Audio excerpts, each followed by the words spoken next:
Hi, I'm Gary, and this is episode 141 of EV Musings, a podcast about renewables, electric vehicles, and things that are interesting to electric vehicle owners. On the show today, we'll be looking once again at Osprey Charging.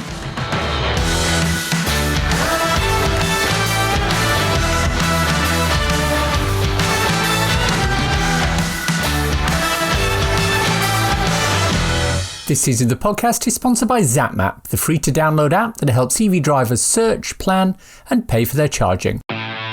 Before we start, I'd like to welcome you all back to Season 8 of the podcast. Season 8, good grief. Over the next 20 weeks, as usual, we'll be covering a vast range of topics in the EV and renewable space. We've got interviews lined up with loads of interesting people, including Edmund King OBE, President of the AA, the CEO of Power, a company we'll hear more about in today's episode, and Jonathan Porterfield will make a return visit to the podcast to discuss the state of second-hand cars. We'll also be catching up with someone who runs and owns a Kia EV6 to talk about his experiences with that vehicle. I'd also like to welcome back Zap-Map, who've agreed to continue sponsoring the show for another season. Thank you, Zap-Map.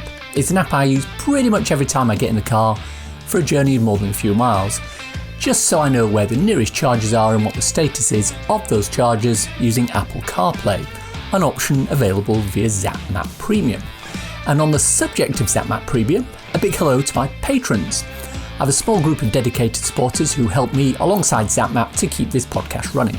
All patrons get a free Zap-Map Premium membership thanks to our sponsors, and this allows you to use the app with Apple CarPlay and Android Auto, amongst other benefits. So if you want this, why not consider becoming a patron? Link in the show notes. Furthermore, Zap-Pay have a promotion out for podcast listeners. To celebrate World EV Day, Zap-Map are offering users the chance to win a month's free charging. You'll be entered into a prize draw just by using Zap-Pay.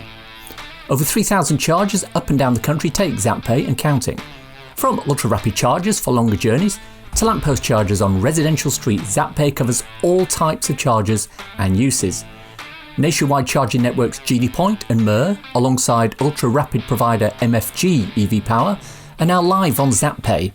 They join Osprey, ESB Energy and Char.gy, with plenty more networks on the way.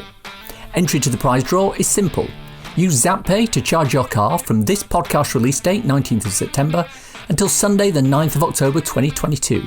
Oh, and let Zap-Pay know you'd like to be part of the prize draw with a quick email. See details in the show notes and on the Zap-Map website. Our main topic of discussion today is Osprey Charging. We had Osprey Charging on an earlier episode 69, alongside Tom Callow from BP Pulse, or Chargemaster as they were then. I'll link to that episode in the show notes. At the time, Osprey mainly had single units in pub car parks, very similar to BP Pulse, but they had a much higher price per kilowatt hour. Since then, they've diversified by virtually mandating double units everywhere. They've also gone for hubs, big time, and have installed the Power units that handle load management across multiple chargers. This episode was recorded before Osprey increased their prices to a rather eye-watering £1 per kilowatt hour, so please bear that in mind as you listen to this discussion. I wanted to get Osprey back on because I think it'll be a good companion episode to the one we did at the end of last series, which was with Fastned, GeniePoint and PodPoint. I'm going to cover some of the same ground here in terms of questions, but there's a lot more to dig deep into with Osprey. So welcome Ian Johnston, CEO of Osprey Charging. I think we can call you a friend of the podcast, given the conversations you and I have had over the years. Yeah, I think so. I think we're there. I think appearance 2 warrants the badge. Right. I've got a nice chunk of questions for you. So I think let's just jump straight into there. Let's talk about the elephant in the room, pricing. Talk to me about where you see pricing going. I mean, you're obviously hedging in advance and you've got a finger on the pulse of where the wholesale price is. For how much longer do you think it's going to stay up at reasonably high levels? Clearly, very good question, very timely at the moment. I think there are a few things which are all happening here in terms of what we're seeing with regards to UK public charging pricing. Clearly, there's a global energy crisis because of the unfortunate events overseas. It's a very, very difficult situation, and the impact is going to affect every household, but even more so every business, from your local coffee shop to the bakery to factories and everybody else. So I think the situation is going to get a lot worse before it gets any better. As you say, we're of course, as a business that trades in kilowatt hours, we are watching this and have to and do as part of our usual business. But I mean, the prices that are being talked about now for commercial procurement of electricity, people are talking about the cost to businesses being £1 per kilowatt hour over the winter period. Well, I think the most frightening part is that historically what's happened is winter's always been more expensive, and then you enjoy these fantastically low prices in the summer, which balance it out. So, of course, when you fix for a year or 2 years or 3 years, as businesses like ours do, it all balances out. I think the worrying thing at the moment, if you were to look today at estimates of next summer, despite all the solar on the system, we're still looking at 70 pence a kilowatt hour. And that is a direct result of what's happening in Ukraine at the moment. And the UK is not relatively that dependent on Russian gas, but Europe is. And therefore, when the rest of Europe is looking for different sources for its gas, then of course that does impact on us. So it's bad today. It's going to get a lot worse. And I don't think it's as simple as saying we'll be through this come next summer, because none of us can predict what happens with the situation in Ukraine. I think the clearly longer term, the picture's much brighter. I don't think we'll ever see prices like we saw a year, 2 years ago of energy costing somewhere between 10 and 15 pence a kilowatt hour for homes or businesses, but it will come back down. The question is when. And it's, you got to remember that even before the invasion of Ukraine, the gas prices started to jump due to major changes in the supply of gas. So I think there's lots of conversations out there right now around what can the UK government do to de-link gas from electricity. It's very complicated. There's a lot of work that needs to be done. The quickest thing we could do is just permit more onshore and offshore wind. We still have this, in effect, a ban in place. But it's a very serious problem. But the second part is, and this is, again, a difficult thing to hear, but we became conditioned in the UK public charging space on very affordable, or in many cases free, DC charging. So there have been these fantastic schemes such as Charge.gy Scotland, or if you look at the West Yorkshire DC charging rollout, where there's free charging. Whereas in Europe, of course, the price for proper high-powered DC charging has always been in the region of 60, 70, 80 euro cents per kilowatt hour. So we're seeing a correction of pricing to where it probably should have always been, certainly above 50 pence a kilowatt hour for high-powered DC charging hubs and all the infrastructure that we know we all want to see in these hubs. But unfortunately, the price not only moved there, but then has, of course, flown beyond it because of what's happening overseas at the moment. Now, you're already at 66 pence a kilowatt hour. Now, other than Ionity, you were either the first or the second to go up above sort of 60 pence. Now, we're now approaching that point where it can be cheaper to pay for diesel than to charge your car at that price. So what sort of discussions took place around that decision to move sort of above 60 pence a kilowatt hour? I think as you all know, as an advocate, the list of transitioning from a diesel or petrol car to an EV is long. There's a number of reasons, and which is why you hear people say, I'll never go back. I think, unfortunately, for the next 6-12 months, cost savings where you're dependent purely on public charging are not going to be a reason to move from petrol or diesel to an electric vehicle. I think we have to admit that everything I've just said about what's going to happen in the electricity market over this winter is going to mean that with the petrol price dropping as it currently is, that saving will probably disappear in the short term. In terms of how did it impact our conversations, we, again, as I've said many times, at the moment, the CPOs are absolutely focused on investing millions of pounds in the infrastructure. Most of us are a long way off from breaking even and making profit when you look at all of the money being invested into the sites, but also into the teams and the businesses we're building. So it's certainly not a case of profiteering. It's absolutely about, if you take the energy price and even if you added VAT to that, the prices would be at a frighteningly high level right now before we start to cover some of the costs of installation and running the business. We know from the charge point operator episode that finished last season, there are many different pricing models across the market. Amongst the acknowledged top 3 or 4 charge point operators, we have yourselves, Instavolt, GridServe, MFG.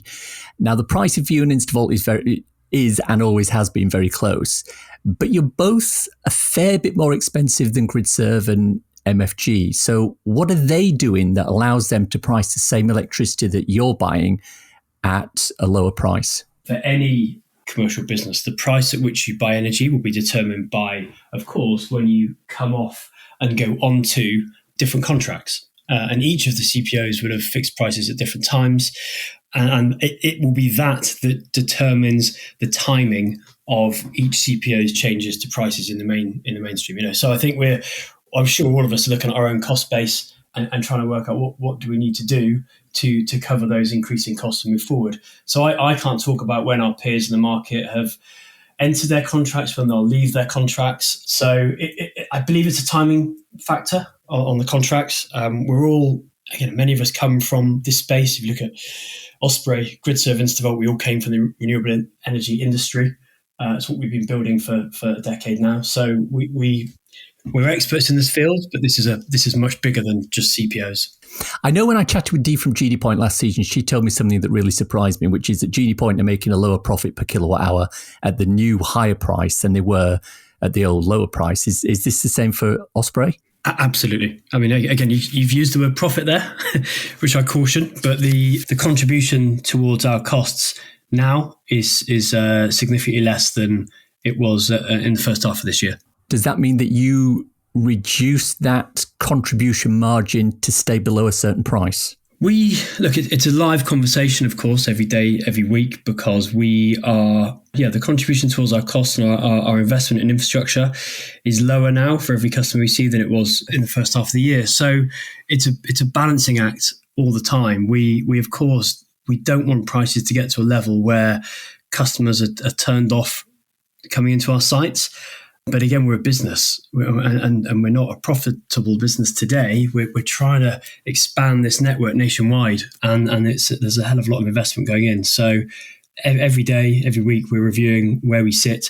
I think because we know that the whole market is going to have to shift because of what we're seeing, I think in a way there's a level of comfort that there are going to be few CPOs out there who can not be affected by this. I think a great example, if you were to look at Shell, who clearly are different in scale and the business units they have to an Osprey and Instavolt or GridServe, their prices are increasing at the same rate as ours. So I think this does show you this is bigger than a CPO matter.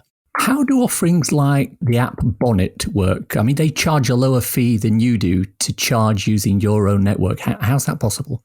So again, without being able to talk about the specifics commercially, there are businesses who, of course, at any point in time can choose to subsidize certain campaigns to bring new members on board. From our perspective, we have one standard price that we provide to whether you're Mr. and Mrs. Smith sit at the charger or whether you're Joe Boggs corporate. But from a competition law perspective, we're not able to determine and fix what our roaming partners charge.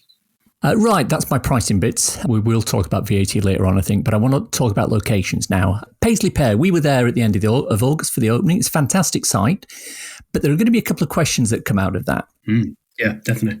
First one, why was it felt appropriate to install a hub such as that within 11 miles of a similar hub at Banbury, a 16-charger Instavolt hub, an 8-stall Tesla supercharger site open to the public, and Cherwell Valley services on the nearby M40? Well, I think you've partly answered my question already by referencing Banbury, where you've got an Osprey hub, an Instavolt hub, and a Tesla hub within, 400 metres of each other? And all three sites are full. You could build a hub from each of our competitors around the Paisley Pair, and that is still not meeting the demand we're seeing for public charging. So I think we don't look at it in the way of, we already have a site down the road in Banbury, so therefore Brackley doesn't need one. We are, again, to share that CPO mindset, we are trying to build DC charging hubs with multiple high power chargers all over the UK. And to do that, you need land and you need power. Fortunately for us, we were able to achieve that in Banbury and we were able to achieve it in Brackley. And we've got more coming not far from Brackley. So we'll keep on doing that. If I look at Cambridge and put a dot in Cambridge and run a radius of 30 miles out from Cambridge, that gives you a circle of 2,400 square miles in which, A, there aren't a large number of chargers, and B, there are absolutely zero Osprey chargers. If you look at the M6 between Preston and Glasgow, a distance of 170 miles, despite the fact there are several Marston's pubs along that route, again, there are no Osprey chargers. And I'm not even going to start on Central Wales. But again, what was the decision to say, right, we've got, Cambridge has got nothing, the M6 between Preston and Glasgow has got nothing, but we still think it would be better to put a hub in within 11 miles of one that's already there? Your thought process has approached it in the wrong way, because you're inferring that it's a choice between one or two locations. Whereas what I'd love to be saying to you is, oh, look, I have 3 sites I can build, one in Brackley, one in Preston, one in Cambridge. Fantastic. We're going to build them all. We are not, if you think about the amount of private investment capital that sits behind the CPOs to invest in this UK charging market, we're now talking multiple billions of pounds sat there ready with proven hardware, with proven software solutions. The aim is to build everywhere we can. So why do we not yet have a DC site in Cambridge?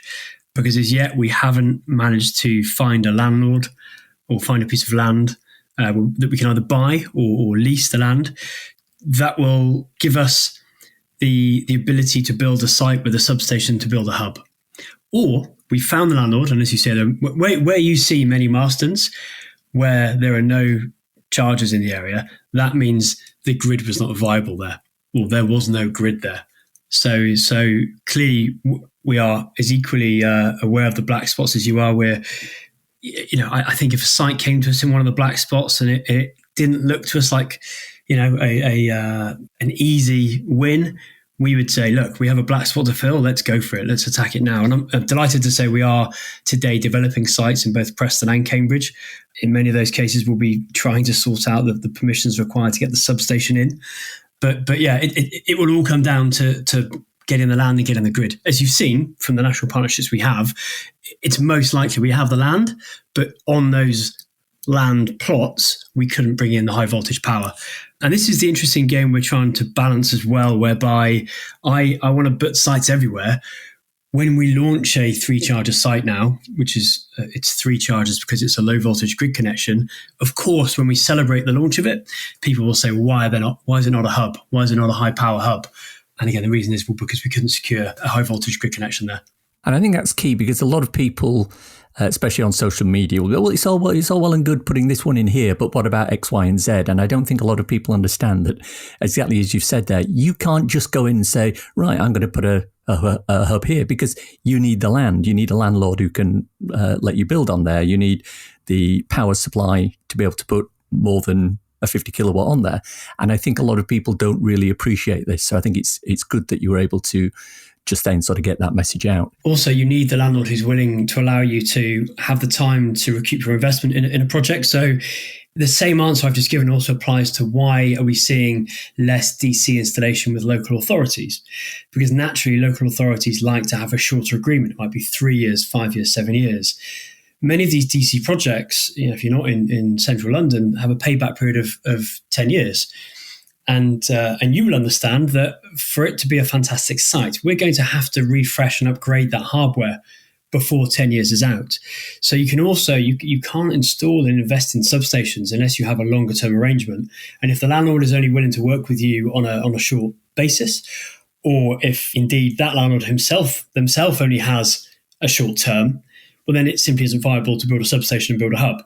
So this is why now CPOs like Osprey are buying land so that we are in complete control, as we've done on the first site down in Devon. Let's just jump back to Paisley Pair. Now, I know the answer to this question, but I think the listeners would like to hear it from you. Why no canopies? Really disappointing. I think there's a lot of gas infrastructure under the ground of the car park. Again, this is another reason why it's fantastic to go into greenfield and brownfield developments when the site is clean from that perspective. So this site was meant to have a canopy. There are a few hoops to jump through with canopies in terms of wind loading and construction, foundations, etc. It wasn't physically possible to deliver one here, but to give the comfort that we absolutely do intend to build canopies going forward. The next hub we launch, which is on the A127 in Essex near the N25, the canopy is being built today. I was there this morning. And look, we understand we are so acutely aware of what customers demand as the basics now. unless there is a reason why it would not be safe to do so, we will be looking to install canopies on our hubs going forward. On the subject of locations, I read recently that MFG have signed a deal with London Metric Property PLC to build 6 to 8 bay ultra-rapid 150 kilowatt charging hubs at 6 of their retail locations in places like Birmingham, Coventry, Glasgow, etc. This would seem to be precisely the sort of deal that Osprey Charging should be in. Were you in on any of the conversations about that? I'm not going to talk about specific deals, but I think what drivers would be pleased to hear and would expect to hear is that you've now got a hyper-competitive market between the likes of Osprey, Instavolt, GridServe, MFG, and others. So, for a landlord now that has a great asset base, it's a brilliant time to get out there and engage CPOs on fully funding EV infrastructure on their site. So it's normally the same names who get down to the final round of these conversations. And clearly this is where we all try and innovate and find new ways to beat each other. I think recently there have been some announcements around the garden centre sector, which might seem a strange one to target. But if you think about large car parks on key strategic A roads where there's lots of space and often located next to the high voltage network, I think you've recently seen announcements from British Garden Centres who are working with Osprey, Dobby's working with GridServe, another garden centre provider working with Mer. This is the way it goes. There's more than enough retail portfolios to go around, and there are now there's a basket of reliable, high quality CPOs to fully fund that infrastructure. So, yes, in answer to your question, it's a highly competitive space. And it's the same few trusted networks that your drivers would hope to see winning these contracts, bidding against each other. Well, let's just dig into that a little bit without going into detail or specific detail. If it comes down to, say you and one of the other ones that we know are going to be in there, what generally tend to be the reasons that you would be chosen versus the other CPO? Is it price, or what tends to be the key differentiator?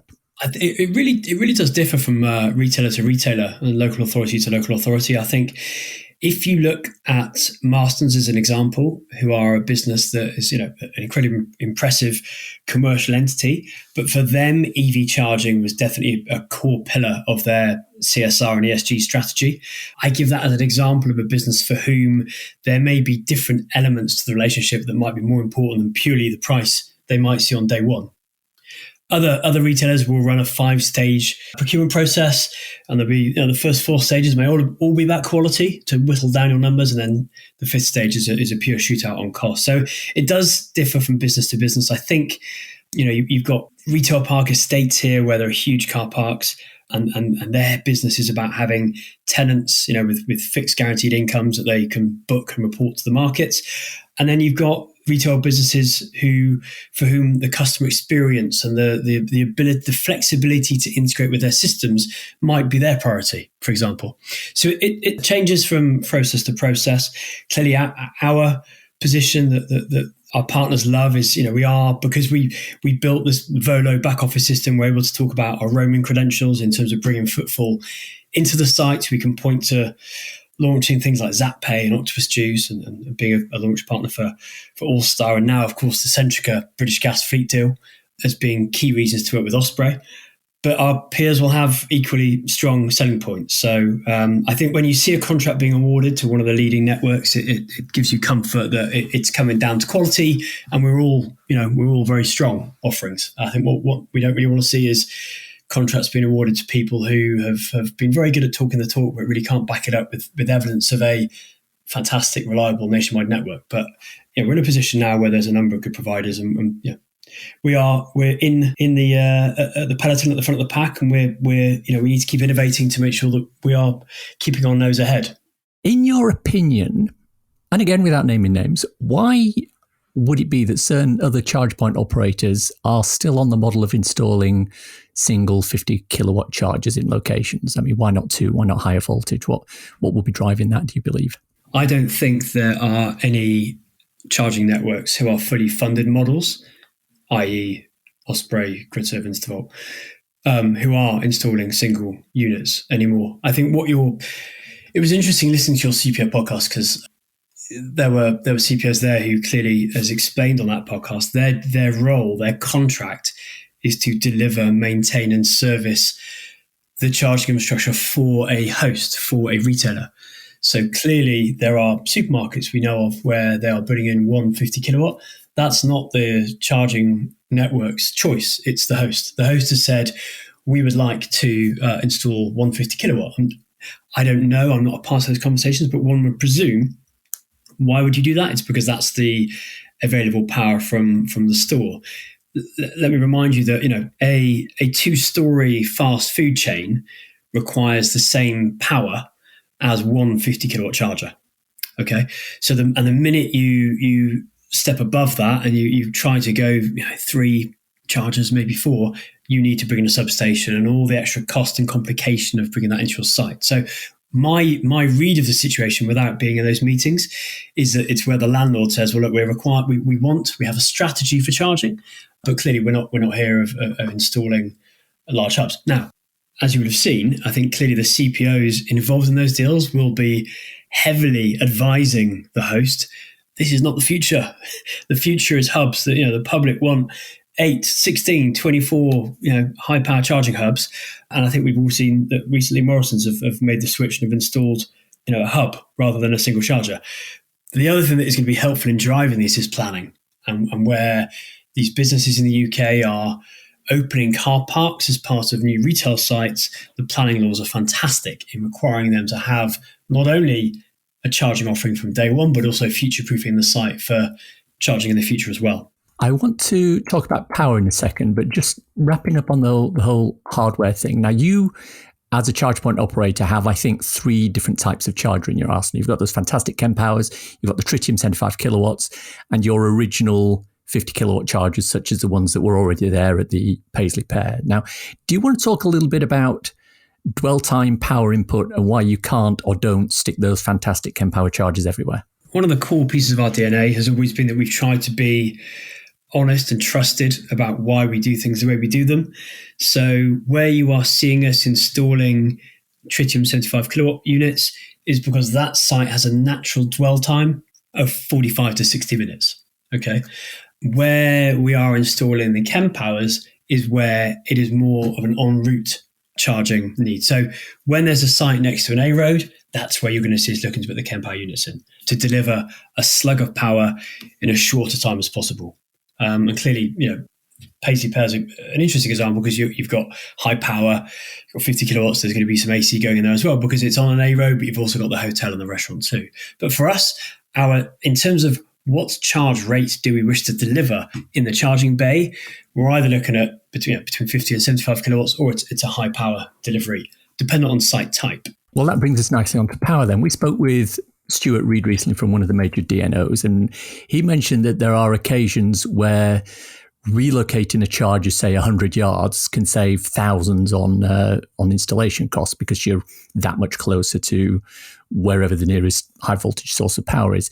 Talk to me about the relationship that Osprey has with the DNOs and how that actually works. Just to reference that comment, I think, again, it's an opportunity for me to clarify the mindset of a CPO to your listeners, because the quote was fair.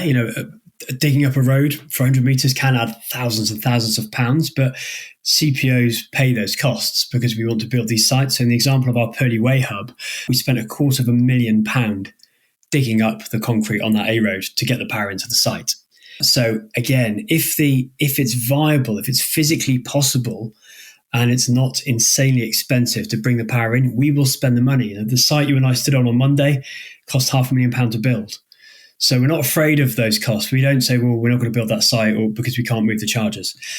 To answer your question around our relationship with the DNO, so clearly with every site that we get the opportunity to build on, we apply for the grid connection. If you were to look at the heat maps from the DNOs of is there power in the ground, in many cases, those maps are green or amber. There is power. The thing that stops us building is that you don't want us to build the charging site where the grid cable is. You want us to build where you want to spend your time, the dwell time, or on the side of the road. So the thing that stops us building is the cost or the legal ability to bring the power from the local HV grid network to the site where you, the driver, want to spend your time. And that may be 10 meters away. it might be 2.5 kilometres away, digging through the car park of Pets at Home, Wicks, Mr. and Mrs. Smith's house, front garden, and that's when you can't deliver the grid to a site. Motorway service areas. Now, we talked online many months back about the current monopoly that exists there and how you think this needs to change. But I think between then and now, we've had movement with the CMA report and the government making the decision about MSAs needing some high voltage, high output charges in there. Where are Osprey when it comes to motorway services? Would you want to link with someone like Moto or Roadchef and have exclusivity in their specific locations, or would you want to put them in everywhere, or are you just not interested in those as locations? Firstly, as one of the UK's favourite public DC networks, we'd want to play on the MSA sites should the opportunity be opened up to us. I think there's been some really good engagement with the OZEV team over the last year or so in terms of what should that look like. Clearly, at the same time, we've seen many of the MSAs opening their own charging networks as well. I think ultimately, of course, there needs to be competition, be that inter-site or intra-site, but we'd love to be there. I think my concern is just time. I think when you see some of the dates that are referenced, take, for example, the objective to have 6 DC units at every MSA by the end of 2023. Anyone who listens to your show will know that is nowhere near enough. We're fortunate to see that some sites right now where there's grid, we're getting more than that already. But in many cases, we're going to get to the end of 2023 and there are going to be hundreds of thousands of more EVs on the road, and the provision of 6 DC chargers is wholly inadequate and insufficient. So it needs acceleration, it needs escalation, but at the same time, I don't believe we need to be writing, opening a bank account with £950 million to fund the grid at every MSA. Many of these MSAs enjoy such fantastic traffic and demand for charging that even if a grid connection costs millions, it's viable. It's very viable. We'd pay it tomorrow, given the chance. So I think, yes, we'd love to play there. It definitely needs acceleration and escalation. But there are a lot of things in the UK right now that need more investment from government. I'm not convinced that, £1 billion on MSAs is grid connections is the right way to go. The A roads equally, there are as many sites on A roads which are immensely valuable and where you need charging, particularly in black spots, where a lesser amount of investment could open up, again, hundreds of charging hubs. So it's, as you say, positive that the conversation and the dialogue is a lot more constructive now. I think I'm in the meeting, so I'm able to see that there is cross-industry engagement and collaboration between the charging networks, which is fantastic because it makes it easier for OZEV and Treasury to hear clear argumentation rather than, argumentation that's selfish to certain CPOs. And look, I just think it's going to take time, unfortunately, and it means it's going to be there after many people need it. I'm interested in your thoughts on Apple Green. It's obvious that Welcome Breaker wanted to do their own thing regarding charging at their motorway service areas, and they've partnered with Apple Green to install chargers at least 2 locations that I know of, South Mims and Hartshead Moor. What are your thoughts on that? Is that something, would you have approached Welcome Break and said, could we be the partners instead of Apple Green? Or was that something that they just did off their own back and didn't necessarily go out to the industry generally? I think historically, all the CPOs, of course, were hitting the MSAs hard, just as we were hitting all major retailer businesses. I think if you are a business that has historically ran fuel stations, then it's an interesting debate as to, well, why would we not run these refueling stations as well? So I think what you're seeing, MFG is a great example, Euro Garages is another example, Tesco and Morrison's now, we're seeing the same, is that people who have a business that run refueling sites wish to try and run these refueling sites too. It's about, I think it's about control. It's about what is their future as a business. I think there will be some parties maybe in other industries who try it and realize, God, this is complicated. It's difficult to, the delivery of these sites is hard, but the running the network day to day is even harder. And therefore you'll probably see a position where they end up maybe collaborating with charging networks like Osprey to help them run their networks to a standard that we're running ours. And as you'd expect, we're in conversations like that today, where maybe it's not the fully funded offering where we control and fund everything, but we certainly run it to the usual Osprey standards. So I think that there's going to be a bit of a journey. I think there'll be people that try it and get terrified and pull back, and then they let people like us run it. And there'll be those that say, look, we've run fuel networks for years, so that we must do it ourselves. Let's talk location design and accessibility. And there's obviously a number of issues here. And John Brooks, Bearded on Twitter, has spoken about these on a recent episode. Curbs, heavy cables, high screens, which require to be at screen level to read. And there's the issues of canopies and CCTV and amenities, etc. Now, obviously, Paisley Pair is a great example of where you're doing this right. But what are you looking at when you're designing hubs and charging locations to take into account people such as John who have disabilities? One thing we've always tried to do is to be the most open and easily accessible network. And I don't just mean accessibility from a mobility perspective, but if you look at our roaming strategy and the way we try to lead the way on the site designs, it's a core part of our DNA. It's one of those things that makes us stand out versus the competition. There are sites we won't build if we can't achieve what we believe is a minimum standard in terms of the parking bay layout. You talked about before the PAS standards that are coming in. Of course, we want to adopt those as a minimum. To achieve that, the charging network has to convince the landlord to do that. And if you look at Paisley Pair, we took up maybe 16 bays to create that 8-bay accessible area. That if you're a retail park or a fast food chain, that's a really difficult conversation to have in terms of the pound per bay value they see in their mind or in their books. So from our perspective now, we will be seeking to achieve our fully accessible format on any hub site we build, and certainly every site we own, where we own the land properly.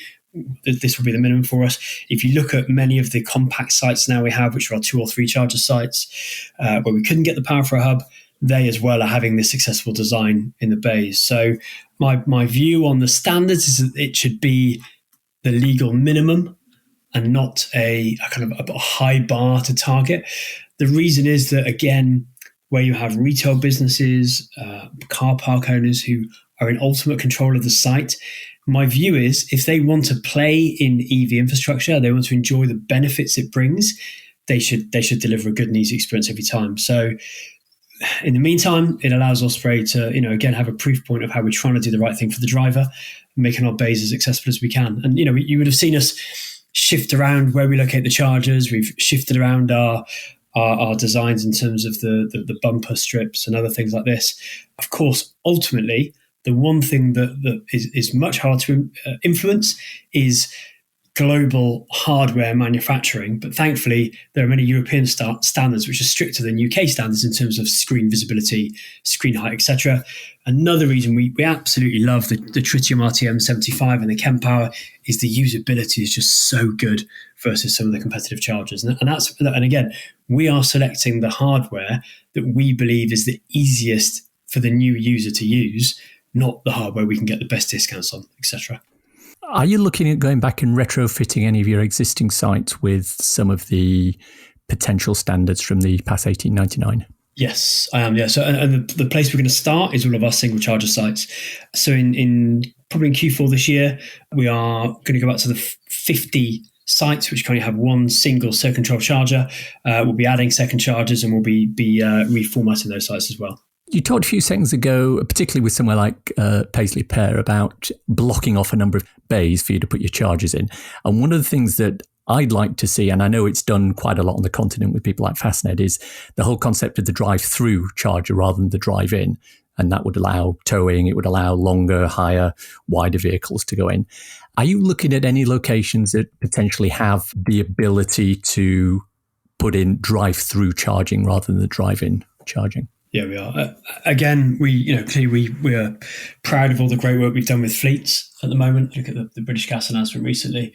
There are many fleets who have health and safety policies around parking in bays, etc. So we're very aware of this. Clearly, again, it comes down to being allowed the space within a site. I think the other thing for which it lends itself is, of course, queue management as well. So I'd just say watch this space on some of the bigger hubs that we're bringing out in the coming months. But yeah, very, very aware of it. Look, the market need today for EVs towing caravans is small, but again, we're trying to build a network here which stands the test of time. And the design team we've got is relentlessly focused. And even this week now, since Monday, looking at every single speck of feedback on Paisley Pair. How can we get better? How can we get better? Of course, that's an obvious one for us to attack. Let's talk charger etiquette. There's an interesting Twitter thread recently about someone having to wait while another owner blocked a charger, waiting for that last few percentage of the battery to fill up on a rapid rather than moving to an AC unit. Is there anything that can be encoded into a charger to stop someone charging on a rapid, say, above 80 or 85%? Would you want to do that? I mean, would you want to put in, say, overstay fees? What's the sort of Osprey opinion or view on that? Yeah, we have sites with overstay fees at the moment. So, of course, we look at the average connection time, difference charge time on each of our sites, on each of our charging bays, and we attack the list from the top in terms of those where we know there's issues. So if you look at the Stratford site, the hub in London, that is located next to Westfield. People, of course, try and take the mickey there. So that's the site where we brought in the ANPR and the penalties on that site. I think it's interesting because we can sit in a rose-tinted office and think about etiquette. We are currently providing, we're refreshing all of our signage across the network in September around best practice and etiquette. But the reality is, with the great British public, is it's penalties that really make the difference. So I think it is a site-specific issue. I think when you look at the case of CCTV, security and overstay issues, that it is not a blanket approach, but on a site-by-site basis, we're in the data, and we definitely want to deliver a solution there. You've got to remember, every bit of when there's a negative experience, when there's a negative tweet, it's a dagger to the heart after the hard work we put in. So we're on it, and we're working with the NPR providers now. I think that clearly the complicated part of this is around the legalities around issuing penalties, and where we are a tenant in a larger car park area, where you have to technically integrate into the ANPR systems and the fine systems that are there. So at Stratford, we've delivered a very complex solution whereby your vehicle is whitelisted as you drive into the car park. You're picked up by an ANPR again at the charger, which again whitelists you, and that then feeds into the automatic billing for the car park. So it's unfortunately not a cookie cutter approach, but it's on the list, and we're starting at the top of the list and working our way down. And what about the other issue on that, which is people, because ideally on a rapid, you should get to 80, 85% tops and then get off there and let somebody else get on, because that extra 15, 20% is going to take forever. Is there anything in the pipeline to address people staying on longer than ideally they should, given that there are also people who drive around in 24 kilowatt hour Nissan Leafs who will absolutely need 100% every time they charge? I think there are, for the customers that engage through the app and through an account, there's so much we can do in terms of communication with the driver mid-charge. I think otherwise, clearly the crudest step to take would be to cut people off at 80 or 90. As you say, there's a lot of people that rely on our network because they don't have a home charger. And for them, that once a week charge every mile counts. So we're trying to get the balance right between moving people on and upsetting customers. We're as you'd expect, we're doing market testing with drivers at the moment. But I think there's a communication piece in terms of signage, and then there's also more we can do in terms of in-session communication too. Topic of interest to me, plug and charge. I mean, the technology exists, especially with some of the chargers you're using. What are the barriers to putting that in as far as Osprey are concerned? So, yeah, the Tritium and ChemPower are plug and charge ready, to use the phrase. I think for us, we're absolutely sure that plug and charge will play an important role in the mid-decade in terms of how people transact and pay for their charging. At the moment, you see alternatives like auto charge. There's, of course, the main route to plug and charge being pushed by the likes of Hubject and others. I think the real debate is who will prevail in the battle for the wallet. And it's the delivery of the tokenization of that transaction that's required. And I'm sure Volkswagen, Daimler believe that they will own your wallet and my wallet. I'm sure Google and Apple believe they will own our wallet. I think our job as a CPO is to be a facilitator and to be able to technically integrate with whoever consumers wish to use for plug and charge. So, as I say, one of the major benefits of building your own back office platform, as you did, is it's given us control over where we focus our development resource. It's a question, I think, of when. There will be a day where a driver will say, I'm going to turn left here instead of right because this site offers plug and charge. Our job is to make sure that we are ahead of that driver, but that is not going to be Q1 2023, in my opinion. Talk to me about the Osprey app. Now, with people universally saying, we need contactless payments, not an app, why have you decided to give both options? And what sort of usage does the app have? Do you get a lot of people starting charges with it? We do. If you think of it as a pyramid of hygiene factors, of course, it goes without saying, every single charge point in the UK, every single DC charge point should have a contactless payment device on there. I'm not talking QR codes that take you to a landing page. I'm talking a card reader. If they can do it on a vending machine, you can do it on a DC charge point. But what you then get are the thousands of customers that say, please, can't I just have an app where I can review my account usage, where I can get my VAT receipts? And of course, then that opens up the communication options as well, both ways, in terms of people providing feedback, making us aware of things on site. So we get drivers asking us, please, can we have an app? Please, can I have a way of reviewing all my charging data with you? It's completely optional. We find ways to incentivize and reward people for using the app, but we understand that if you're traveling the UK, you'll have your favorite Osprey site and your favorite BP site and your favorite Shell site, and that's why contactless is so important. But the app's great. We've got an in-house team who have built the app and are now in position developing it. There's some really cool stuff coming out in the next few months on the app, and in time that will incentivize more people to engage us that way. Many people, I think 92% of people with an EV today have a home charger. And therefore, for those people, their use of public networks is quite sporadic. So their use or their engagement with an app is occasional, and that gives you a different challenge. So you've got your fleet drivers who might be on your site every day, and then your drivers who may return to you once every 3 months when they travel up north or to see their family. And we have to build user stories for each of those different types of consumers as to why would they want to come through an app. I love the app. I've got to say, I use it pretty much all the time when I'm out at using Osprey. So I think it's a great little piece of kit that you've got there. Talk to me about learnings. Now, Osprey/Engenie has been in this arena now for, well, at least 4 years that I know of, and probably longer. And the market's gone through quite a few major changes in that time. Mostly good, but sometimes bad. Now, Osprey's changed along with the market. I mean, the last time we spoke, which was about 2 years ago, you were still the company putting a couple of 50 kilowatt chargers in to replace the old charger in my local car park.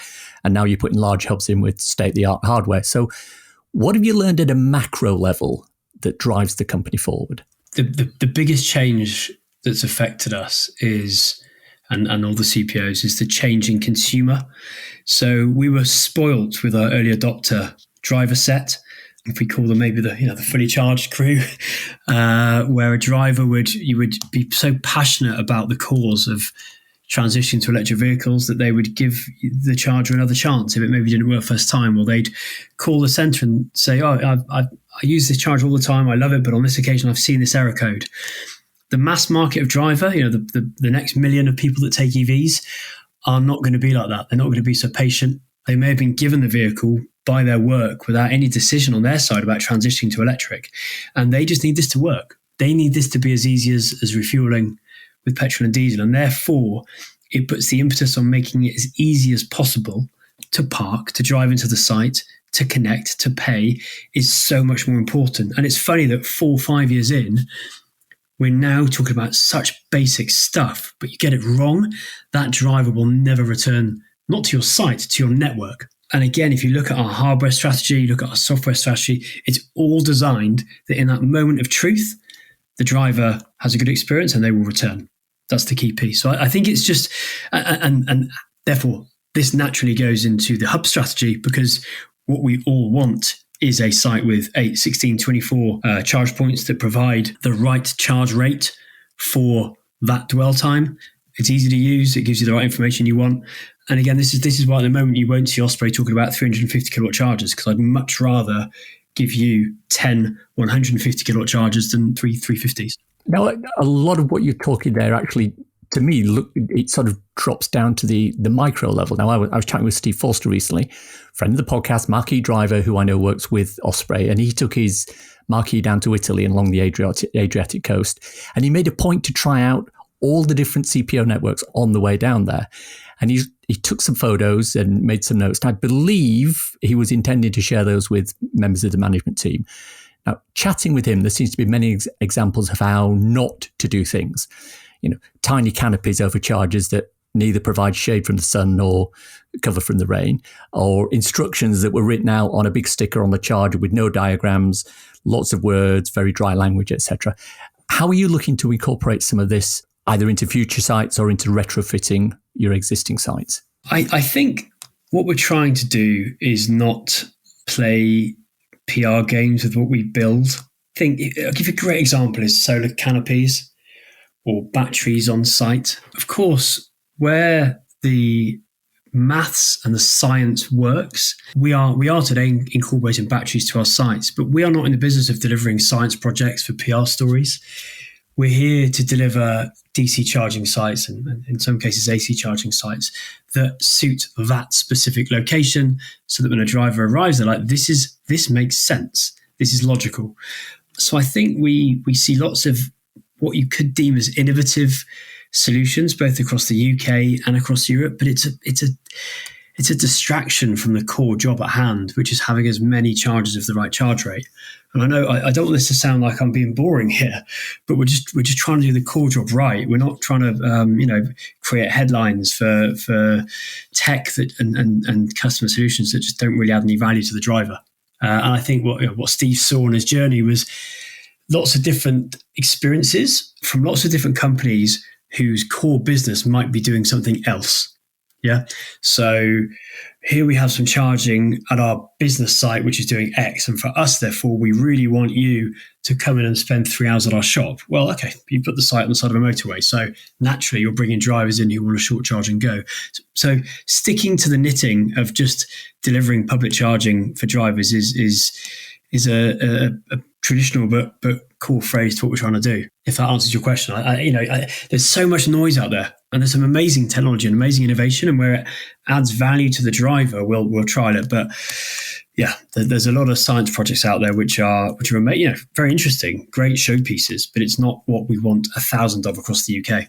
I spoke with Quentin Wilson last season, and he thinks the government should appoint a charging Czar to oversee the whole charging infrastructure here in the UK, an independent ombudsman responsible for ensuring service levels are maintained.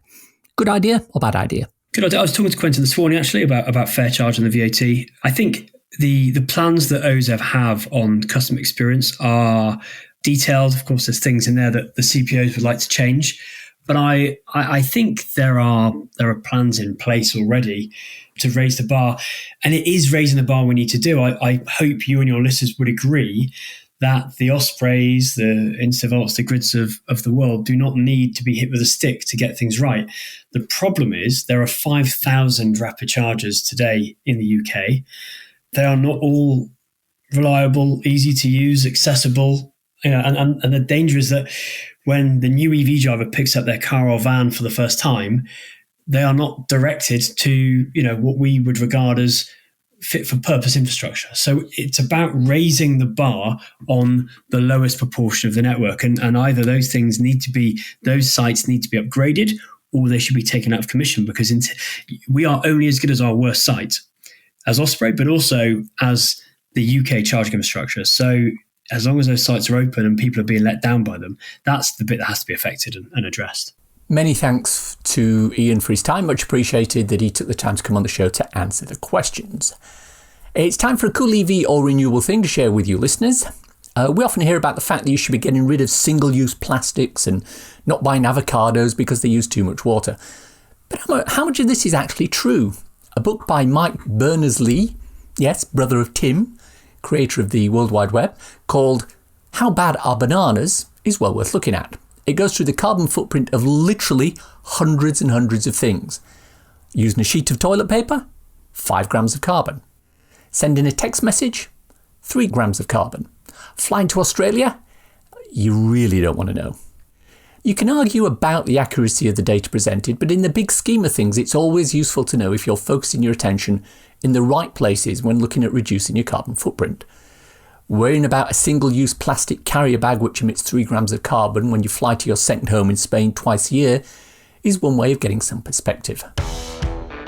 The EV Musings podcast is sponsored by Zap-Map, the go-to app for EV drivers in the UK, which helps EV drivers search, plan and pay for their charging. Zap-Map is free to download and use, with subscription plans for enhanced features such as using Zap-Map in car, on CarPlay or Android Auto. And that's the show for today. Hope you enjoyed listening to it. If you want to contact me, I can be emailed at evmusings@gmail.com. I'm also on Twitter at MusingsEV. If you want to support the podcast and newsletter, please consider contributing to becoming an EV Musings patron. The link is in the show notes. Don't want to sign up for something on a monthly basis? Well, if you enjoyed this episode, why not buy me a coffee? Go to coffee.com/EVmusings and you can do just that. ko-fi.com/EVmusings. I have a couple of ebooks out there if you want something to read on your Kindle. So You've Gone Electric is available on Amazon worldwide for the measly sum of 99p or equivalent, and it's a great little introduction to living with an electric car. So You've Gone Renewable is also available on Amazon for 99p, and it covers installing solar panels, a storage battery and a heat pump. Why not check them both out? Links for everything we've talked about in the podcast today are in the description. If you've enjoyed this podcast, please subscribe. It's available on iTunes or wherever you get your podcasts. Please leave a review, as it helps raise visibility and extend our reach in search engines. If you've reached this part of the podcast and you're still listening, thank you very much.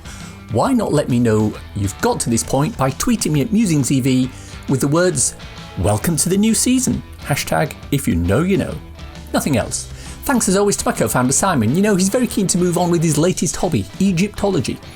He's researching everything he can about Cleopatra, the pharaohs and all aspects of ancient Egypt. In fact, it's seeping into his everyday life. His wife asked him if he was taking a bath or a shower that morning, and he said he might do both. If you think of it as a pyramid of hygiene factors, you know. Thanks for listening. Bye.